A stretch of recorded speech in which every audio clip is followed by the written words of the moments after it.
blacklisting conspiracy was going on. Now, there's been lots of people who've said that there's links between the construction industry and phone hacking, the blacklisting and the phone hacking, because it both got exposed pretty much within a few weeks of each other.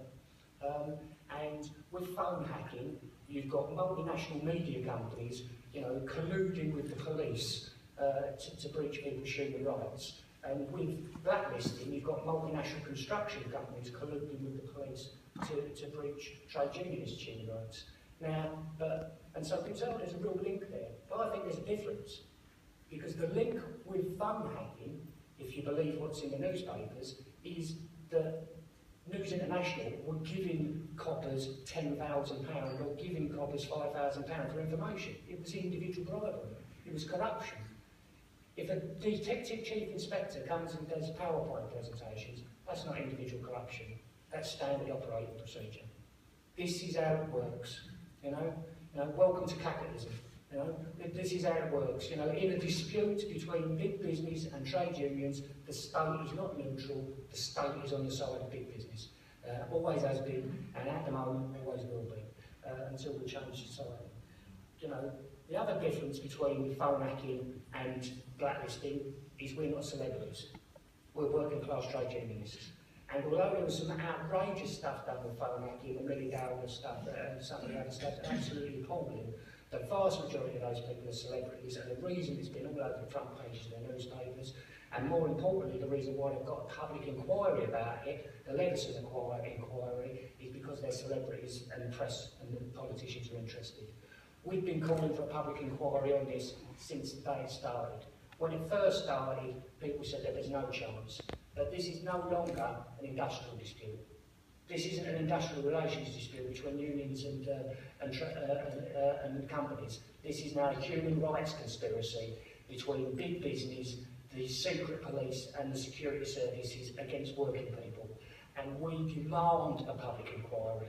I will applaud, there is a select committee, the select committee has done an investigation into blacklisting, and they've produced 3 reports on it. This is their final report that was published literally a few days before Parliament dissolved, and in it they've said that we do not believe the evidence given by these directors of companies, and they're demanding a public inquiry into blacklisting. We're also demanding a public inquiry, and I'll say, you know, what we want, the way we get it, is by trade unions pushing for it. We won't get it because there'll be a few hundred building workers complaining about it. We'll get this through solidarity. Solidarity through the entire movement coming together and pushing for a public inquiry. Trish was very nice enough to plug my book. We've just written a book. The journalist who wrote the first ever article in The Guardian that I mentioned earlier, his name is Phil Chamberlain, and me and him have written this together. We interviewed over 100 construction workers who've been blacklisted there in it. We also interviewed some of the directors who were blacklisting us. We've also interviewed some of the coppers that were spying on us to be put on here. We've got a few down there, but it's also on the bookmark stall downstairs in the foyer if you want to get some. The reason I'm mentioning this isn't just as a blatant plug, but the book launch was in Parliament. John McDonnell hired out a room. We had 200 people turn up to it at the book launch, and at it, John McDonnell was given a statement that was written by the undercover police officer Peter Francis. And when John McDonnell read out the statement, first of all he apologised for what he'd been doing, spying on the Stephen Lawrence family, spying on people fighting against the British National Party, but also he apologised for spying on trade unions. And he mentioned the trade unions that he personally had been spying on. And it was the Fire Brigade Union, the National Union of Teachers, Unison, and the Communication Workers Union. There are people in this hall, almost certainly, who've been spied on by the undercover police. Your information is on the special branch database somewhere.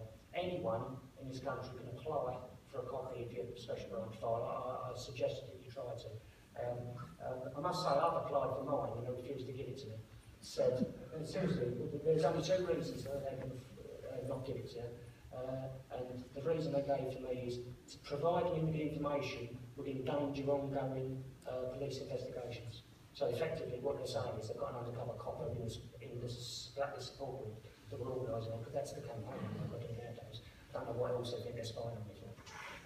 You know, old habits change, you know, old habits die hard with these people. You know, this is Labour versus capital. This is how it works. Thank you very much for supporting me.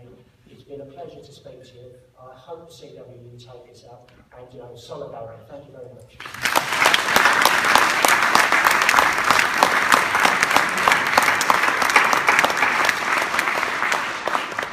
Thanks, Dave. It's, I mean, what is quite unique